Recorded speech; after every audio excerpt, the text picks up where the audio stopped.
5 books and counting. The Tales from the Omni Vault continues to expand as a universe. Go ahead and check the links down in the description to get your copies today. Hello, ladies and gentlemen. I am the Omni Viewer. And it seems that the fate of an upcoming Looney Tunes movie is so dire that it might not be upcoming at all. I speak naturally of Coyote vs. Acme, a film that would have taken a joke magazine article from a few years ago about Wile E. Coyote suing the Acme Corporation over all their faulty products, and adapted it into a feature-length film that would be a live-action animation hybrid. By all accounts, this movie was finished, completed. Everything was done. It was set, in the can, ready to be distributed. And yet, for some reason, David Zaslav wants to completely erase it. He wants to just shelve the project completely, possibly even delete it off the servers like he has with other movies, purely for the sake of a tax write-off. Now, if this is the case, and I want to be clear, at this point, as of this video's particular filming and posting, we don't actually know what happened, because originally it was being optioned to be distributed somewhere else, but then those negotiations didn't work. Last thing we ever heard was from Will Forte saying that in all likelihood the movie is going to be deleted. If that is the case, that would make it the third time that Warner Brothers has done this in recent years. The other two times being Batgirl, another movie that was pretty much finished, but then deleted off of the servers and never allowed to see the light of day, and Scoob Holiday Haunts, the sequel to the first Scoob movie, which maybe I don't know if that was as complete, but it was fairly far ahead. It was at least in the late stages of post-production before it too was sacked. The old saying goes that once is an event, twice is a coincidence, and 3 or more is a pattern. So we are officially in pattern territory now, if indeed Coyote vs. Acme has been deleted. I gotta admit, at first when I heard about this, I wasn't entirely all that interested because it was the first I'd even heard of the project. The more I looked into it, the more I realized this actually could be interesting if it was allowed to go out there and be viewed by people. But now it's looking like that won't happen. This is a process that I am now referring to as being Batgirl'd, because Batgirl was the first movie to actually really have this happen. Like I said, it was finished for all intents and purposes, and then it was deleted. Like, no one got a chance to save it to a flash drive or something, sneak it out of the production, email a copy to themselves, whatever. It's gone, despite the fact that it was finished. And like I said, the same thing happened with Scoob Holiday Haunts. I think technically it was the first, but no one was as concerned about that at the time because that happened right when AT&T bought out Time Warner and reformed it into Warner Discovery. I mean, that's what happens when you have a studio merger or a studio buyout. Certain projects get the axe. It's just an inevitable thing. So no one really looked at it at that point, especially since it wasn't technically complete, like it was in the final stages. But people looked at it and said, oh well, that's what happens. But then they looked at it happen with Batgirl and were like, oh okay, that was unexpected. And now it's happening with Coyote vs. Acme. This is not a practice I'm overly fond of Warner Brothers adopting. I'm not fond of any studio adopting it, but Warner Brothers is currently the one setting the precedent. So I see this as a huge, huge problem. Again, I want to be clear. The reason that these movies have been written off, specifically Coyote vs. Acme, despite the fan demand for it to be released, is purely to exploit a tax loophole. That is it. So basically it's just greed.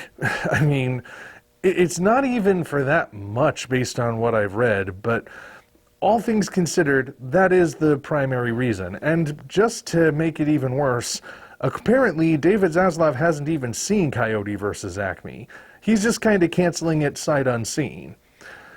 And look, I want to be 100% fair and say that I think I know why Zaslav canceled these 3 projects in particular.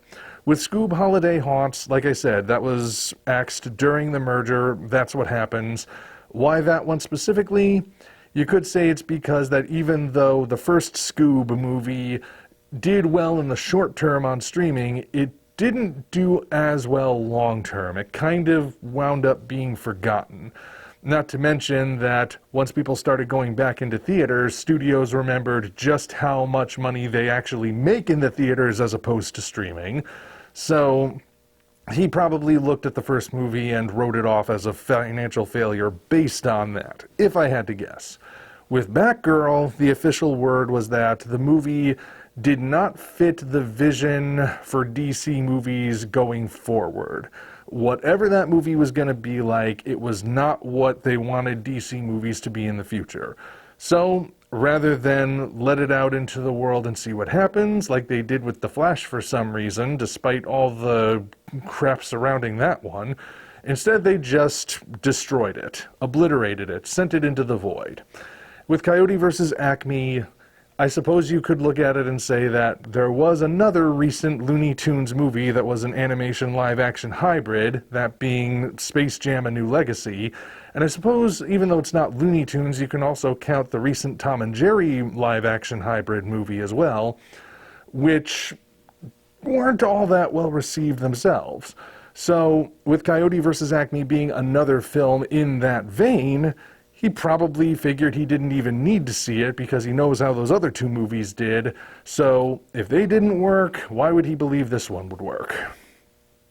That's about as far as I can extend my understanding, though. Because even if all 3 of these movies were destined to be box office flops, does that really justify deleting them this way? I mean, it feels rather dystopian, doesn't it? To have that much control over the film that you can actually have it go all the way to completion and then decide to just erase it on a whim because you want to make use of some obscure tax law in a particular state. It's a level of control that I don't really think a studio should have. Will Forte's little announcement came with the line that said, well, it was a rather diplomatically phrased line where he stated that technically the Warner Brothers producers paid for the movie, they paid for it, so technically they own it, and they can do whatever they want with it. He also said he doesn't have to agree with the choices they make, but technically it's still their choice. Now, he has to be diplomatic like that because he doesn't necessarily want to burn the bridges. I have no bridges to burn. So I'm going to take a step further than he did and to say, just because you can do whatever you want with it doesn't mean you should do whatever you want. If you buy a new car, like just pretend for a moment that you had enough money to buy a brand new car outright. No payment plan, no loans, no nothing. And the car was yours now. You could do whatever you want with it. Anything. You can use it to carpool to work with your coworkers. You can use it to drive you and your family to a vacation. You can also stuff the back seat full of potatoes and the front seat full of boiled lobsters, play a brick on the gas pedal, and send it careening off a cliff.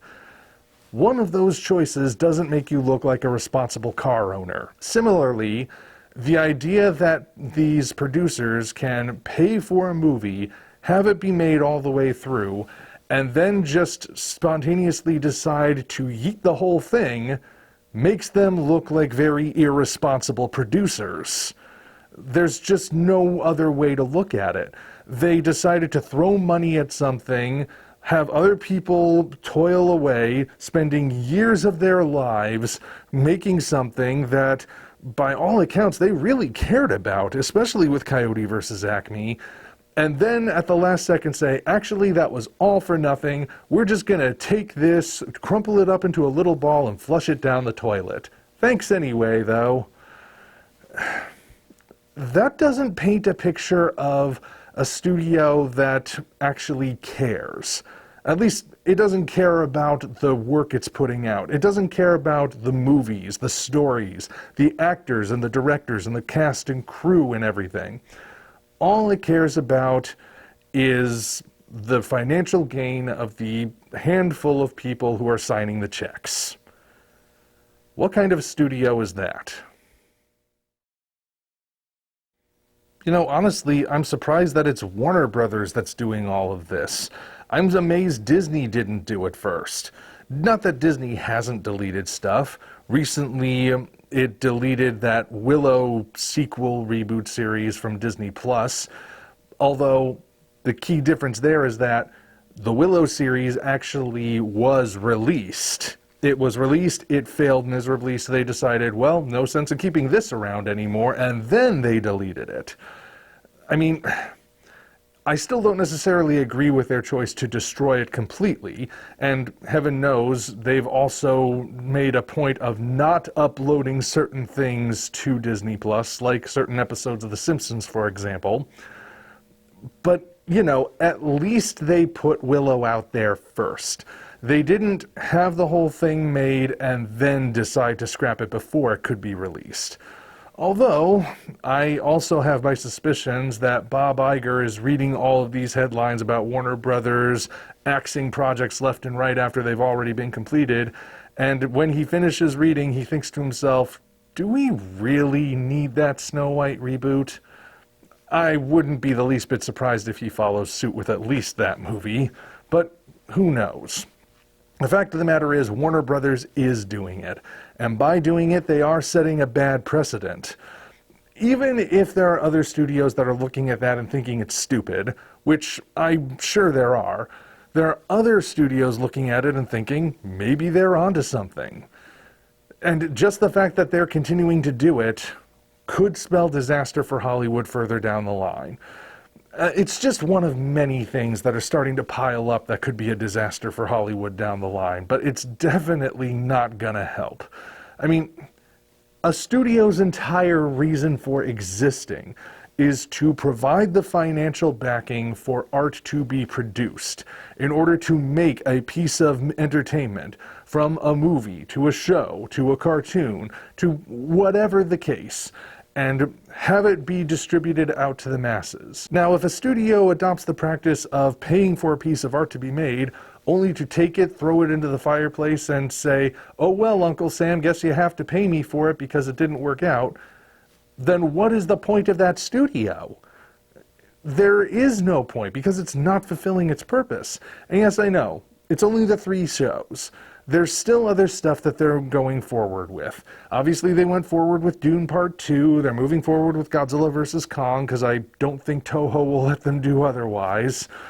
And they're going to be moving forward with a completely different Looney Tunes project at some point. That would be The Day the Earth Blew Up, even though we still don't have a release date for it yet. So who knows if that's really safe. But they're still adopting this practice, and it's becoming more frequent, which is disturbing. You know, there are only 2 other instances I can think of where a movie or a show was completed but then erased before it could ever see the light of day. And I'm sure there are others, but these are the 2 that stand out the most in my mind. The first one is a Jerry Lewis movie entitled The Day the Clown Cried. Here's the briefest synopsis I can give you of what happened.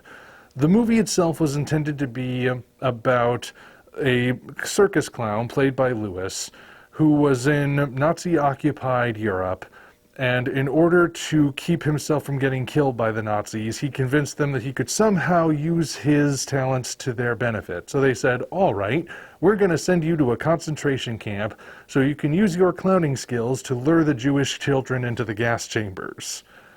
Yeah, really dark, I know.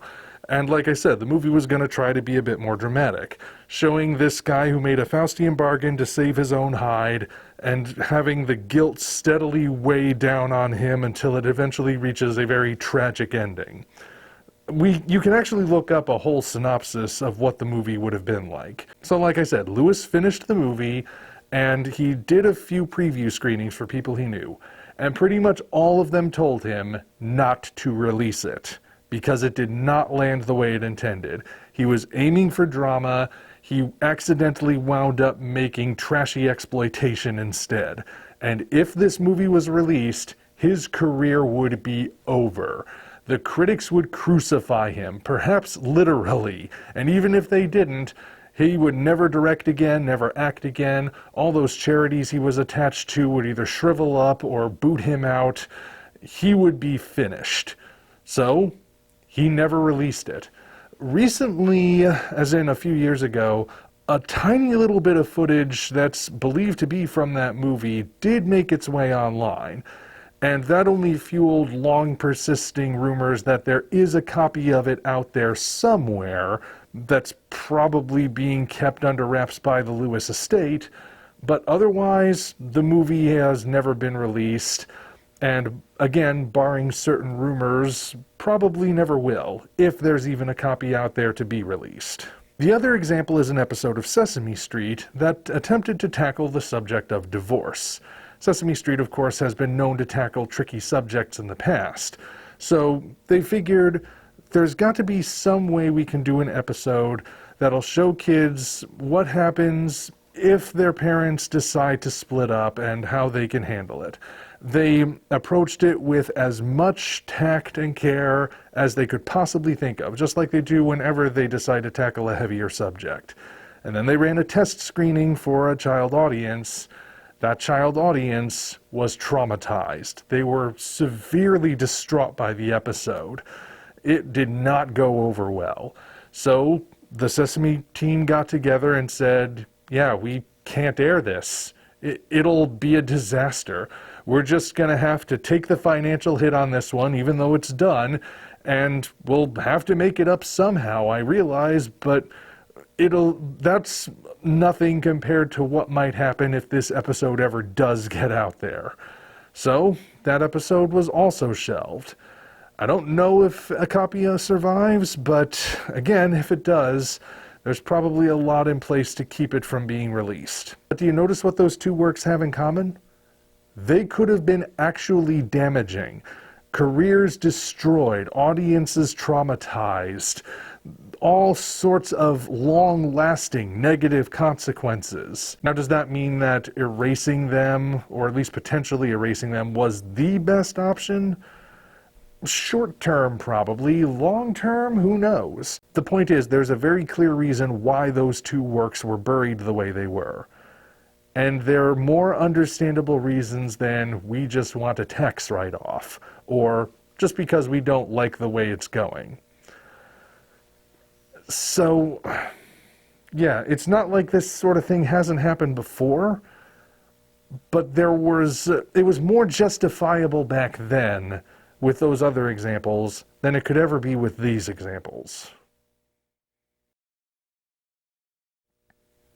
The grand irony of it all is that when this AT&T merger happened in the first place, one of the stated goals was to restore Warner Brothers' good name as a studio. You may recall that a few years prior to that, Warner Brothers had actually completely tarnished its name by trying to go all in with HBO Max, because that's what it was called when it first launched. They said, hey, streaming is the way of the future, and it's 2020, no one can leave their homes, so we literally have a captive audience. This is gonna work. We're going all in with this. All of our new releases are going to be on this platform. Even once people go back into the theaters, same day releases, which you'll notice they don't do anymore. We're going to be part of the future by doing this. And of course, a lot of people who used to work for Warner Brothers didn't like that, including Christopher Nolan, who you may notice made Oppenheimer over at Universal instead of Warner Brothers, where he had initially carved out a little niche for himself. He decided, nope, that is a mistake, and if you're really going through with it, I'm not following you down that path. And he didn't, and now he's made one of the most respected movies of 2023, and I'm sure nobody at Warner Brothers is kicking themselves for driving them away. Why on earth would they do that? Ergo, when the merger happened, it was announced that part of what the goal was going forward was to make Warner Brothers the studio that people would want to work at again, the place where filmmakers would want to go and either sell their screenplays or direct those movies or star in those movies. That was one of the stated goals. And then they start this garbage. I ask you, who is going to want to work at a studio that is adopting this practice? If you know that the people who are paying for your movie might, on a whim, choose to just scrap it at any point in the process, even the part where it is completed, is that an incentive?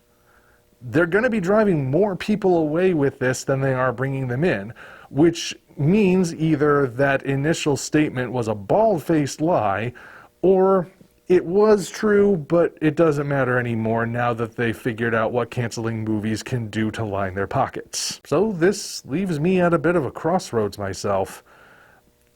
I really do not like that Warner Brothers is continuing this practice. And I'm also a person who believes in voting with my wallet. But the thing is, I do believe that the practice of voting with your wallet carries with it a certain degree of nuance. For example, I determined quite a while ago that Disney was not a studio I wanted to support anymore. A lot of different reasons why, mind you. I thought the live-action remakes were lazy. I thought their new projects weren't really up to caliber with previous projects. Their decisions to get involved in Florida politics, regardless of which side you take, clearly was a mistake.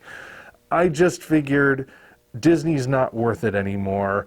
I'm going to keep my money to myself for as long as I can. Obviously, that's not easy to do when Disney owns so much of the entertainment industry, but I was going to do my best to avoid giving them my money. At the same time, there were individual projects that fell under the Disney banner that I did feel like I wanted to support. Stuff like the animated series Amphibia or Guardians of the Galaxy Volume 3, things like that. The reason I supported those, despite the fact that it was still putting money towards Disney, is my way of sending a message.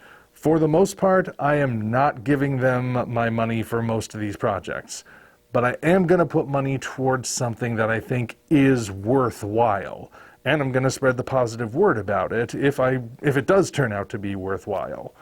So that's also how I'm voting with my wallet. Voting with your wallet doesn't just mean withholding the cash, it means knowing where to put the cash. That's how I see it anyway. So when it comes to Warner Brothers, I am, like I said, sorely disappointed in their practices.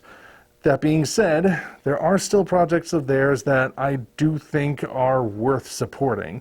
Some of them, admittedly, with other studios involved, but if those are projects that I want to see more of, I'm still going to support them, especially for the sake of the people who actually made them, not just the people who provided the place to make them. So something like Doom Part 2 or Godzilla Kong: The New Empire, or maybe The Day the Earth Blew Up if the trailer ever materializes and it looks good. But for the most part, it's going to be difficult for me to continue supporting them going forward, especially if they continue this practice. And based on how things are going, I don't see any reason for them to stop necessarily.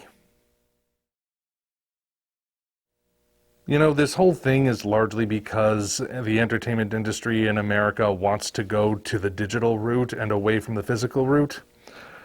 It's well known at this point that home media, particularly when it came to physical home media, is a large part of what has actually saved certain movies.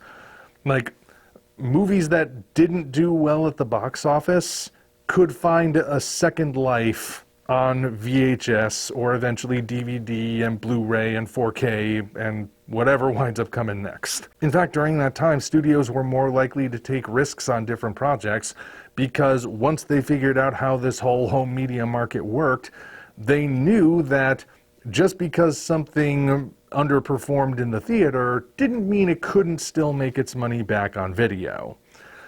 And now that we're moving away from physical and into digital, or at least that's what the studios are trying to make happen, that also makes them more risk averse. That's why everything is a superhero movie or a sequel or a remake or a reboot now. Because they only want to stick with what's familiar because they know that's going to make money no matter what, or at least that's the hope, as opposed to something that might be new and experimental and untested, because they won't have that extra market anymore. And now Warner Brothers is adopting the practice of Batgirling, which allows them to just erase a movie entirely and no one will be able to stop them. That's not a future I want to live in. That's what we're facing. That's why I don't want this practice to continue. Look, I know that productions get canceled all the time. Heck, studios have made a habit from the early days of buying up scripts specifically so other studios don't get them, but then they just take those scripts and sit on them and do nothing.